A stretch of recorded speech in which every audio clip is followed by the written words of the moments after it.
Om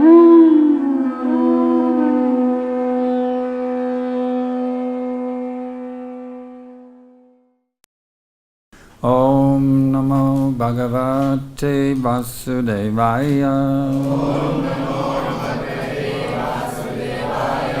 Om Namo Bhagavate Vasudevaya.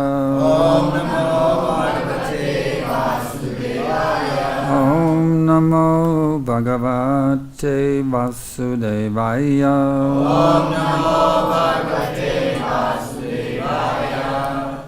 Vasamsi Jirnani Yata Vahaya Navani Granati Nara Aparani Tata Sharirani Vihaya Janani Anyani Samyati Navani Dehi Vasansi Janani Yata Vihaya Navani Granati Naroparani Tata Sharirani Vihaya Janani Anyani Sangyati Navani Dehi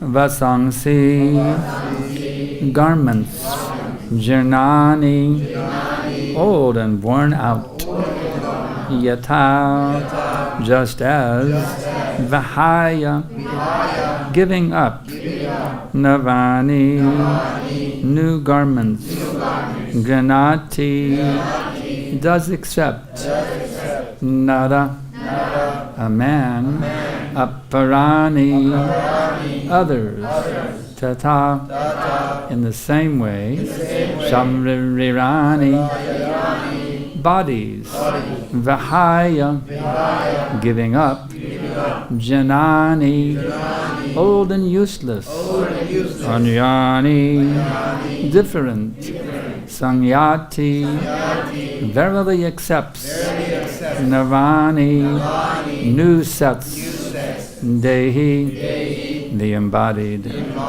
Translation and purport by His Divine Grace Srila Prabhupada. As a person puts on new garments, giving up old ones, the soul similarly accepts new material bodies, giving up the old and useless ones. Purport. Change of body by the atomic individual soul is an accepted fact. Even the modern scientists, who do not believe in the existence of the soul, but at the same time cannot explain the source of energy from the heart, have to accept continuous changes of body which appear from childhood to boyhood, and from boyhood to youth, and again from youth to old age. From old age, the change is transferred to another body. This has already been explained in the previous verse, 213. Transference of the atomic individual soul to another body is made possible by the grace of the Super-Soul. The Super-Soul fulfills the desire of the atomic soul as one friend fulfills the desire of another. The Vedas, like the Mundaka Upanishad, as well as the Svetashvatara Upanishad, compare the soul and the super-soul to two friendly birds sitting in the same tree. One of the birds, the individual atomic soul, is eating the fruit of the tree, and the other bird, Krishna, is simply watching his friend. And these two birds, although they are the same in quality, one is captivated by the fruits of the material tree, while the other is simply witnessing the activities of his friend. Krishna is the witnessing bird, and Arjuna is the eating bird. Although they are friends, one is still the master and the other is the servant. Forgetfulness of this relationship by the atomic soul is the cause of one's changing his position from one tree to another, or from one body to another. The jiva soul is struggling very hard on the tree of the material body, but as soon as he agrees to accept the other bird as the supreme spiritual master, as Arjuna agreed to do by voluntary surrender under Krishna for instruction, the subordinate bird immediately becomes free from all lamentation. Both the Mundaka Upanishad 3.1.2 and Shvetashvatara Upanishad 4.7 confirm this. Samane vrikshe purusho nimagno nishaya shotati muhya mana jushtam yata pasya yadam misham ashamahimanam iti vita shoka. Although the two birds are in the same tree, the eating bird is fully engrossed with anxiety and moroseness as the enjoyer of the fruits of the tree. But if some way or other he turns his face to his friend, the Lord, and knows his glories, at once the suffering bird becomes free from all anxieties. Arjuna has now turned his face towards his eternal friend Krishna, and is understanding Bhagavad-Gita from him, and thus hearing from Krishna, he can understand the supreme glories of the Lord and be free from lamentation. Arjuna is advised herewith by the Lord not to lament for the bodily change of his old grandfather and his teacher. He should rather be happy to kill their bodies in the righteous fight, so that they may be cleansed at once of all reactions from various bodily activities. One who lays down his life on the sacrificial altar in the proper battlefield is at once cleansed of bodily reactions and promoted to a higher status of life. So there was no cause for Arjuna's lamentation. Vandeham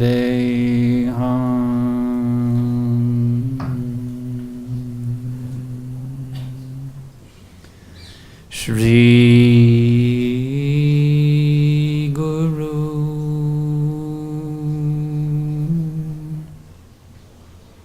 Shri Jatandhara Kamalam Shri Gurun Vaishnavam Cha Shri Rupam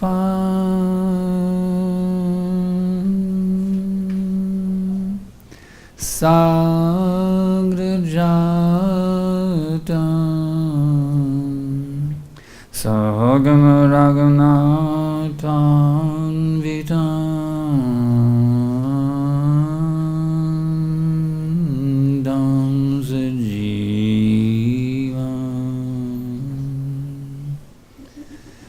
Sadaitam Savadutam Parijana Sahitam Krishna Chaitanya Devam Shri Radha Krishna Padan Sahagana Lalita Shri Vishakam Vitam Cha Namah Vishnu Padaya Krishna Prestaya Bhutale Srimate Bhakti Vedanta Svaminiti Namine Namaste Sarasvate Deve Gaudavani Pracharine Nirvishesha Shunyavadi Paschatya Deshatarine. Thank you, Srila Prabhupada, for blessing us with this wonderful purport to help us understand the sublime knowledge of Srimad Bhagavad-Gita.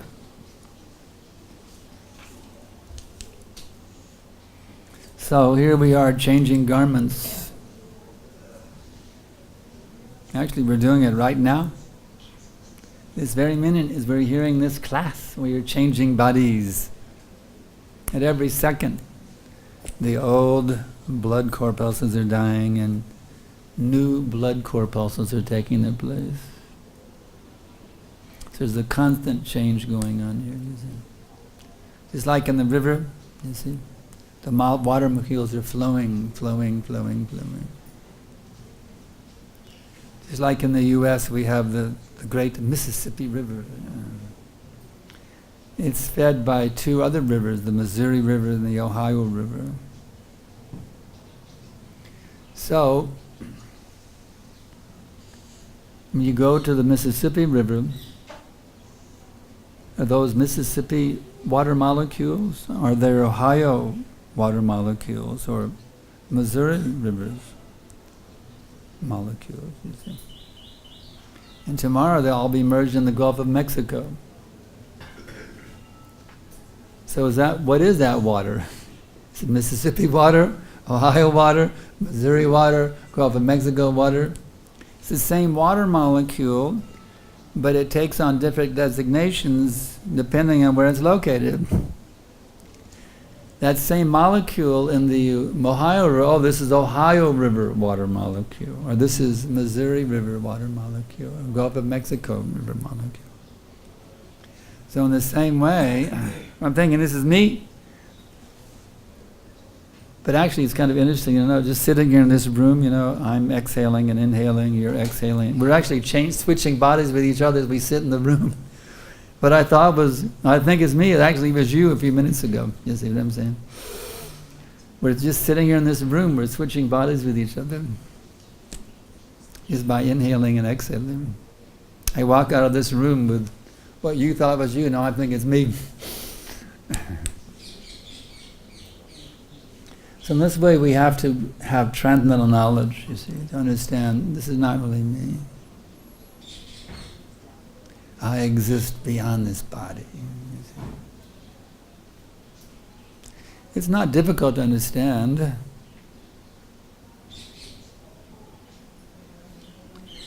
It's like I remember when I was a little kid, 7 years old, 8 years old, living in one house in Kirkwood, Missouri. Two little kids were my neighborhood friends, Joni next door and Johnny across the street, you see. I can remember being in that 8-year-old body, you see.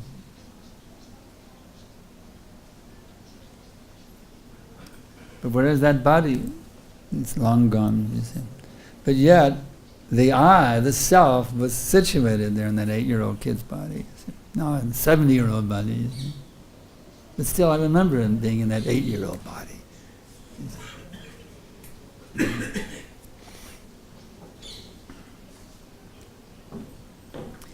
So in this way, by simply a little thoughtful analysis, it's very easy to understand I am not this body.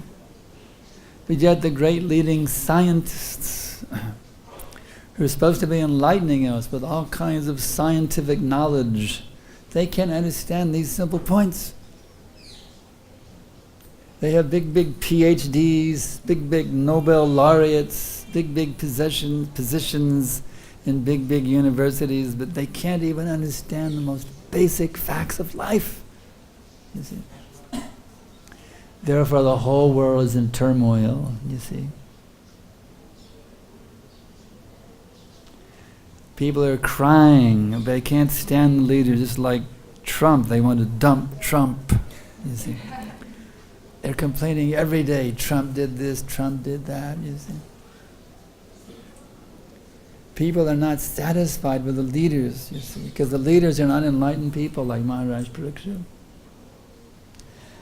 There must be a class of personalities, brahmanas, who are enlightened with transcendental knowledge, who live the teachings of the Gita, with their every thought, their every word, their every deed in all times, places, and circumstances, and who teach that knowledge with great enthusiasm, determination, and patience to the illusion fools of this world. You see, that Brahmana class, we are missing it.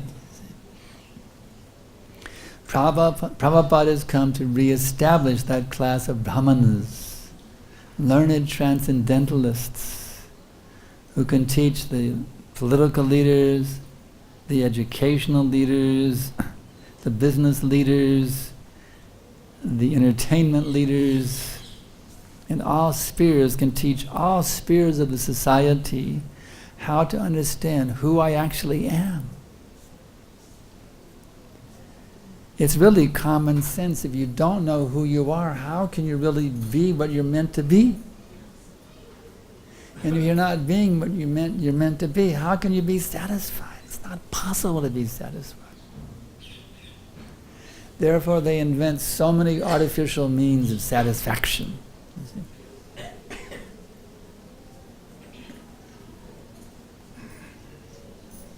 Based on material sense gratification. But material sense gratification is not practical because it doesn't touch the self.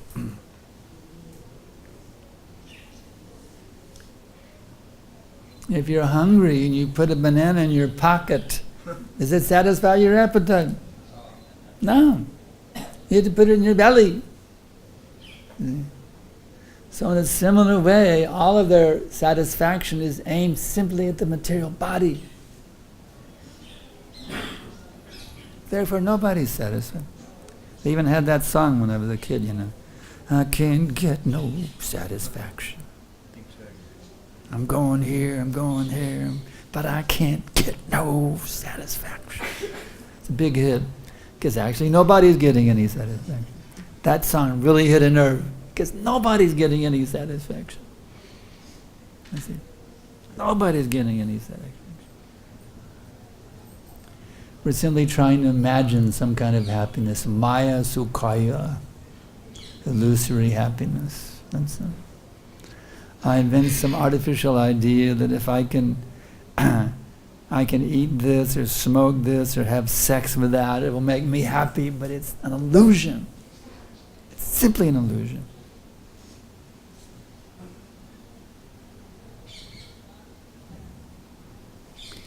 They have illusion and confusion in profusion.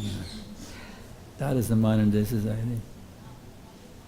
Illusion and confusion in profusion. But we have the solution. You see, Bhagavad-Gita. That is a great kindness. I really like this purport because Krishna is the master, but he's also the friend.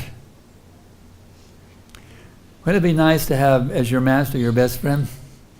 Then there's no problem. You see, he's your master, but he's also your best friend. No problem. You see.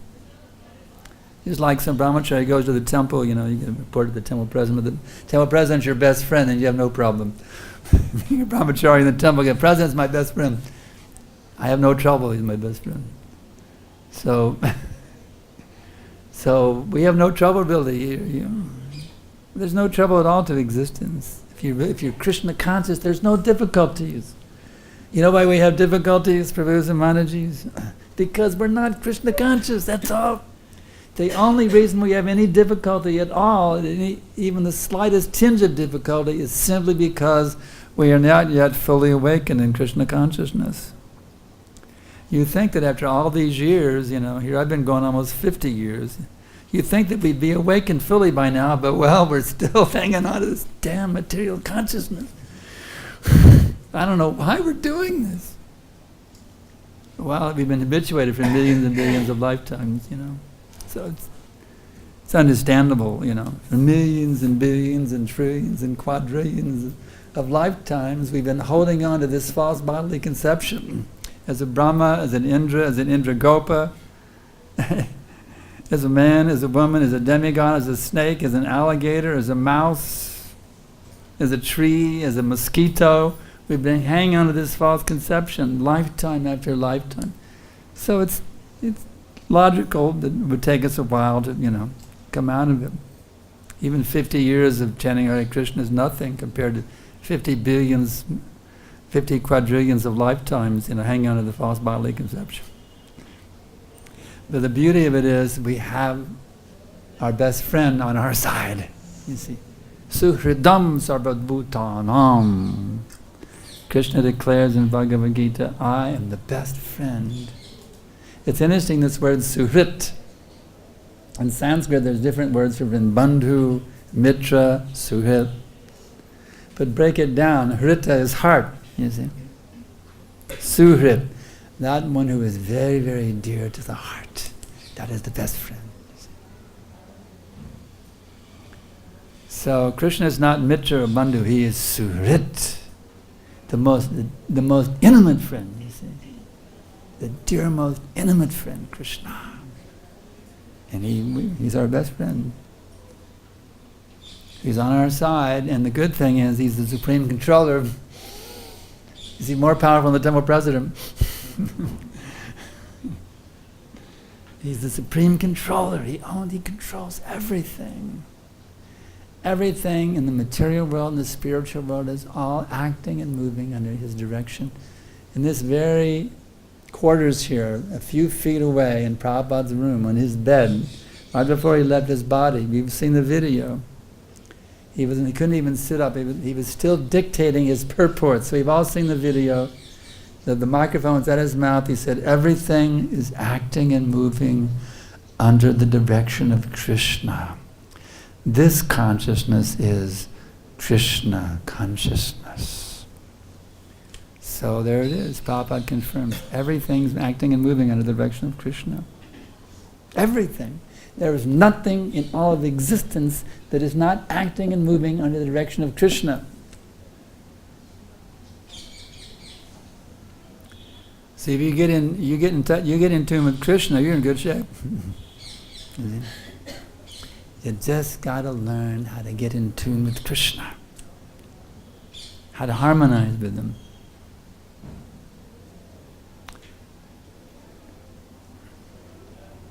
Just like in music, they have a choir, and they sing different notes, but they sing in harmony with each other. It's very beautiful when they sing in harmony. So the individual notes are there, but there's different notes, but they're in perfect harmony. They vibrate beautifully with each other. So in that way, we're like a chord.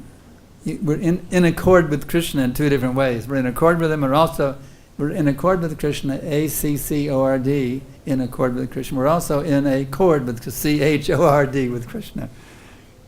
You see, we're in accord with Krishna.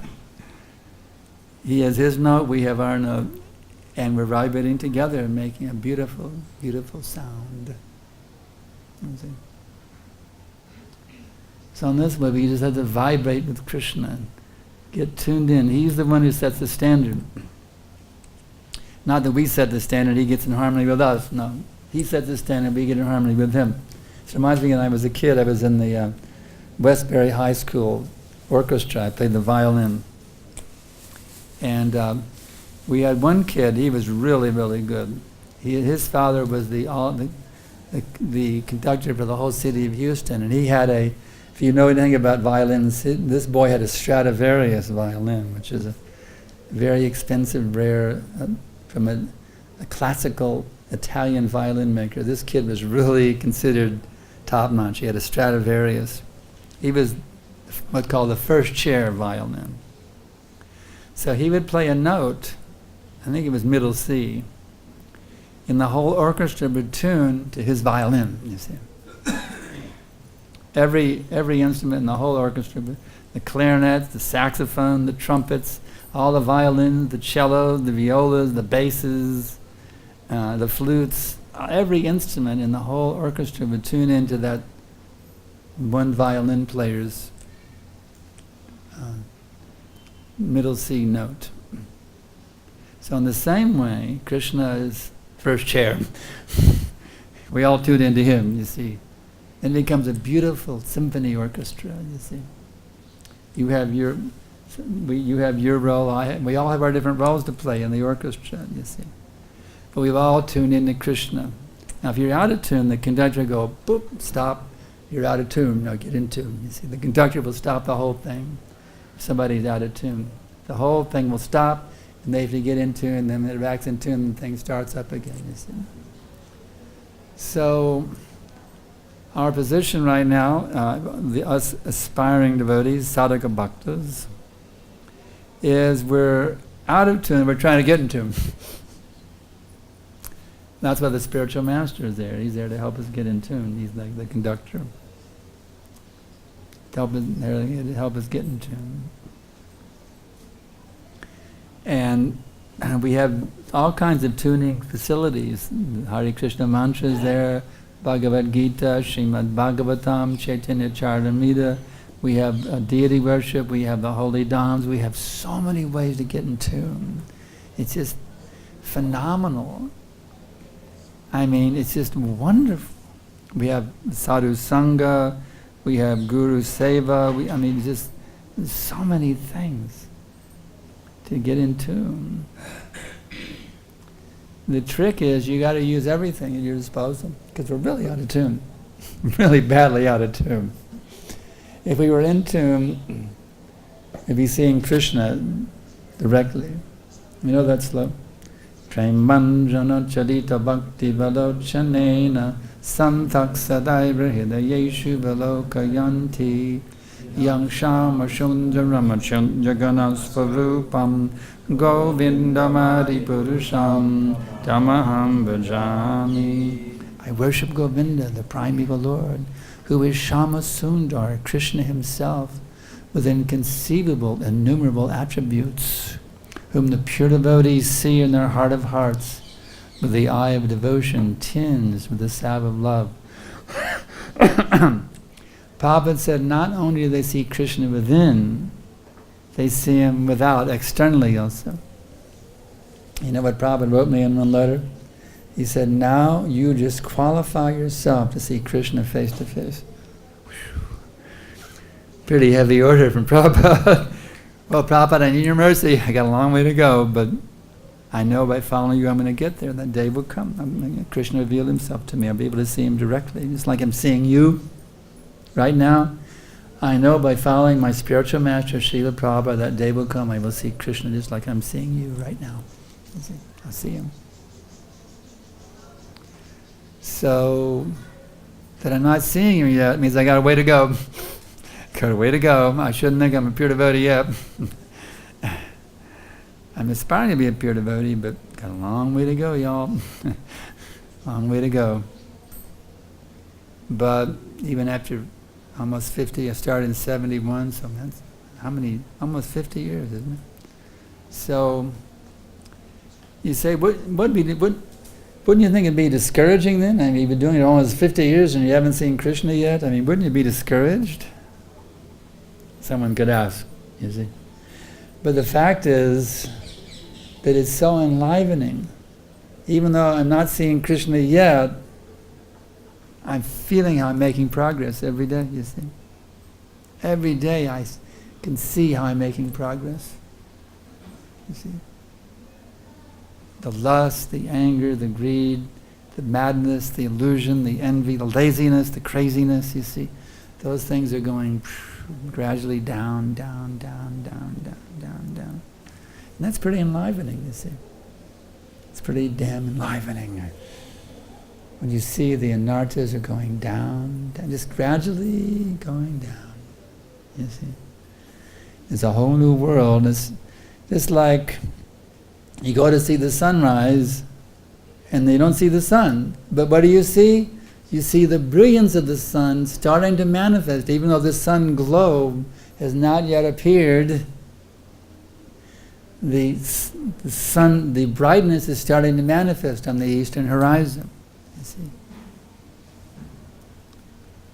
So if one is serious about Krishna consciousness, even though we're not seeing Krishna yet, we're starting to see the effect of Krishna's presence in our lives. You see what I'm saying?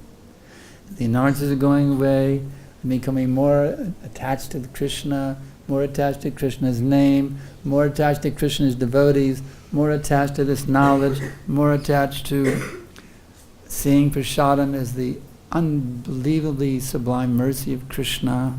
You see? It's called Namabhas stage of chanting. It's not Shuddhanam, Namabhas. It's not Namaparat, it's not Shuddhanam, it's in the middle. You see, Namabhas. I'm feeling something happening within me. I'm feeling a transformation of my consciousness. So that's pretty enlivening. And that can even carry us through a whole life, you see. We may even leave our bodies not having seen Krishna yet, but then after we leave, we'll see Krishna. After we leave the body, then we will see Krishna. Prabhupada one time said, go to sleep and wake up with Krishna. Pretty amazing, wouldn't it? Just go to sleep. Okay, 85 years, 95 years, time, a little tired now, time to take some rest. Krishna. Or what if I have to take birth again? As long as in Lord Chaitanya's mission, that's cool. Take birth as a karmi, that would be bad. But if I can, even if I can take birth again to continue serving Prabhupada's mission, that would be okay. I see. Because that means I'm making further and further progress, becoming more and more enlightened, more and more enlivened. Machchita bhagata prana bodhiyantak padaspatam katayantashtanam nityam tashyanti cha brahmanti cha. The thoughts of my pure devotees dwell in me. Their lives are fully surrendered unto me. And they derive great satisfaction and bliss by enlightening one another and conversing about me. I take this as the greatest blessing to be asked to give this class today, you see. If I sit and read by myself, well, it's nice. If we sit and study together here in Vrindavan, where everything's magnified 1,000 times, with a whole room full of devotees who are serious about cultivating pure love of God, this is very powerful. I'm very much blessed to have this opportunity, and to Mother Parvati, the coordinator of this program. I think she's watching. I thank you, Mother Parvati, for being so kind to invite me here. It's a great, great blessing upon me. You blessed me greatly, Mother Parvati. Thank you very much. All good health and longevity to you. So, we have a few minutes left. I could entertain some questions. Y'all have any questions? Be happy to try to answer them. There's Brahmachari back there, yes? Let me get my hearing aid. I'm a little deaf, so I'll get my hearing aid amp cranked up here. Somebody may repeat it for me. Maybe the mic will help me. We'll see. The happiness you're describing, Prabhu, is that material or spiritual? Because Namabhas is transcendental platform, I think. What about, you're asking about the Namabhas stage? Is it transcendental? Well, you said we're in the Namabhas stage, it's transcendental. At least I am. I mean, you may be liberated. You may be liberated. You may be. Liberty is all material if you have an art. What's he saying? Anartana vritti is material or spiritual if you haven't noticed. Anartana vritti. Yeah. What'd you say, Prabhu? I'm just, the happiness you're describing that we want to experience, is it material or spiritual? The happiness you're describing, is it material or spiritual?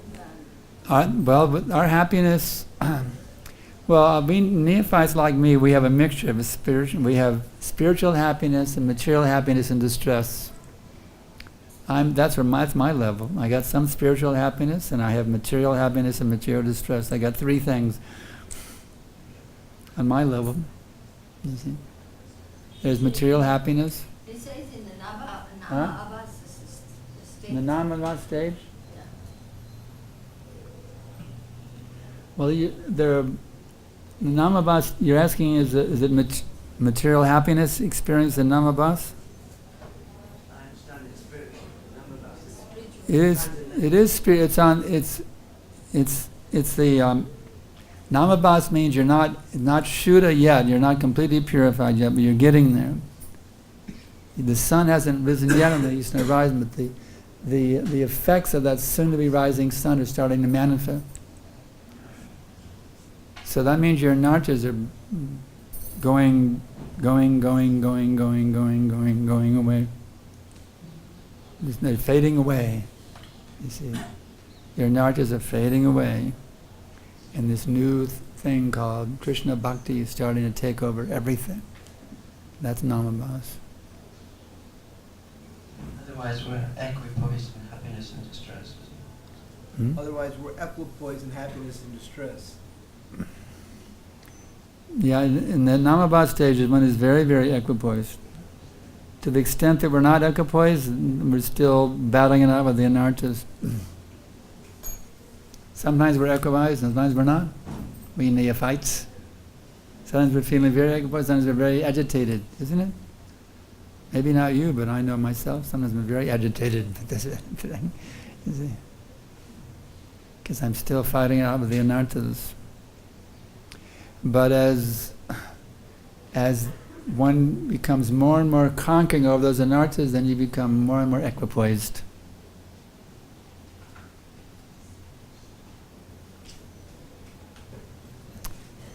Isn't it? We'll be disturbed in the mode of goodness if we experience tamagun as we're fighting against. Mm-hmm. We'll be disturbed in the mode of goodness if we're in tamagun. If we experience No? Say it. you will be disturbed in mode of goodness if you experience tamagun. You'll be disturbed in the mode of goodness if you're in tamagun. If you're in tamagun, you're not in the mode of If you goodness. experience tamagun, Prabhupada explains in the mode of goodness there are tinges of passion and ignorance still there, you see. The material mode of goodness has tinges of passion and ignorance mixed in. When those tinges are gone, then you achieve Shuddha, the pure stage, Shuddha Sattva stage. The material mode of goodness still has passion and ignorance mixed in. So that's our position, at least my position, you see. I'm developing the mode of goodness, but that passion and ignorance is still bothering me sometimes, you see. But as I progress more and more, those botherations of passion and ignorance will become less and less and less. And finally that golden day will come. Shuddha Sattva will come, pure bhakti. I live for that day, I beg for that day. Every day I'm begging. We have a special prayer to beg for that. You know that? Everybody know that prayer? Hare Krishna, Krishna Krishna, Hare Hare, Hare Rama, Rama Rama, Hare Hare. Please, my dear Mother Radharani, and please, my dear Krishna, please bless me with pure bhakti. Please bless me with pure bhakti.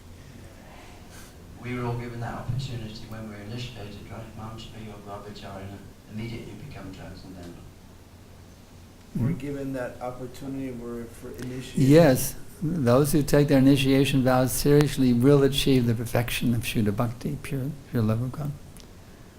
If one takes his initiation vows seriously, and we have a very bad fatality rate. I mean, there's so many people don't do it. They get initiated and they go back away into Maya. But I think about the people I joined with, and as a young brahmachari in 71, most of them are gone. I can think of so many godbrothers gone, finished. When I see a godbrother, I become very happy. When I see a godbrother, I become so enlivened, you see. Oh, somebody's still here.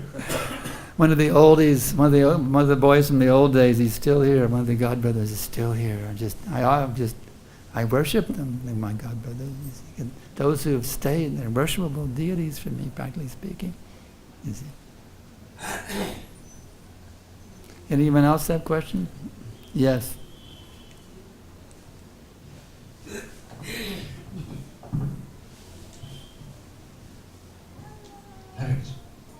I just comment.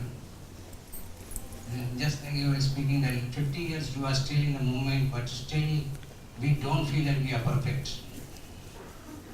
But still? Well, 50 years we've been in the moment, but he feels he's not perfect. Yes, that spiritual perfection is not easy to achieve. After millions of lifetimes of trying to be the enjoyer, running after women or running after men, depending on our gender. I mean, we've been really caught up for millions and millions of lifetimes. It's not an easy thing to all of a sudden get out of that, you see. But if one is determined and dedicated, in one lifetime you can do it. And Prabhupada gave one example, just like a young boy and young girl, they are attracted to each other and they don't see anything else, they just be attracted to each other. And similarly, if we do same thing, attract to Krishna, then we cannot go anywhere. Yeah, Prabhupada says we have to be like a young boy and a young girl are naturally attracted. Once they attain puberty, boys are attracted to girls and girls are attracted to boys. So in the same spontaneous way, we have to become attracted to Krishna. That's a thing. And when you become attracted to Krishna, sex desire no longer appeals. There's a very nice shloka by Jamanacharya Albandru. Yadavadi mama chaita Krishna padaravinde nava nava rasa damunjatarantumasit tadavadi bhattanari sangame smaryamane bhavati mukhu nishti vanamcha. Ever since I've been engaged in the transcendental loving service of Shri Shri Radha and Krishna, tasting nava nava rasa, ever increasing pleasure in that service. I mean, ever due to my past bad habits, I think about sex. My lips curl with distaste and I spit at the thought. It's a beautiful verse. He was formerly a king, and the king had, those days kings had huge harems, hundreds of girls, and they could enjoy all of them. It was very attractive for lusty persons. But he gave all that up and became a great sadhu. And sometimes those memories would come back to him. He would spit at the thought. So we have to be good. We have to learn how to be good spitters. Not literally. We have brahmacharis with spittoons in the temple room, spitting during japa. But we all have to spit within our minds. You see, those dirty thoughts come. Mentally, we have to spit at those damn things. You see. You don't spit at the women. You spit at the thought of enjoying them. You see what I'm saying? They're our mothers. We don't spit at our mothers. We spit at the thought of trying to enjoy them sexually. You see? So our only difficulty is that we are diverted in so many different ways. The only difficulty is that we have what? Diverted. Devoided or diverted our bhakti. The only difficulty is we have diverted from Krishna. Diverting to Krishna is the supreme perfection. That's the problem. Deviated. Huh? So many ways. Our minds are diverted, that's a thing. Yato yata nishchalati mannashantalamastadam tatastatana yatatatma vibhishamnaya. From wherever the mind wanders, due to its flickering and unnecessary nature, must certainly withdraw it and bring it back under the control of the self. It's like a naughty kid running here, running there. We to be like a good mother, you see, keep that kid under control, you see. It's a real art. That's how you become an advanced devotee. You have to learn how to keep your mind under control. If you do that, you become a very advanced devotee very quickly. If you keep your mind from running here and running there, you see, bring it back to Krishna. Back to Krishna, back to Krishna. Anything else? Yes. Just a quote from Bhakti Srup Damodar Maharaj's book, Vedanta, Science of Aging. Science of Aging? Yeah. Vedanta and the Science of Aging is a book by His Holiness Bhakti Srup Damodar Maharaj. And he's quoting Richter. And this is in relationship to old age and the benefits of old age. As winter strips the leaves from around us so that we may see the distant regions they formerly concealed, so old age takes away our enjoyments only to enlarge the prospect of the coming eternity. Old age is a great blessing, but the trouble is the old people meditate on their youth. That's the difficulty. We have to, old age is a great blessing, but if you just meditate on your sense gratification of your younger days, I was doing this, I was doing that, then And that's the problem. Isn't it? But if you're Krishna conscious, old age is a fantastic blessing. It's the greatest blessing to be old. You see. Become humble. It's a great blessing. 70 years old, 80 years old. Imagine being 95. You see. How about 100? Woo, that'd be something. 100-year-old brahmachari, you know. It'd be a great inspiration for everyone.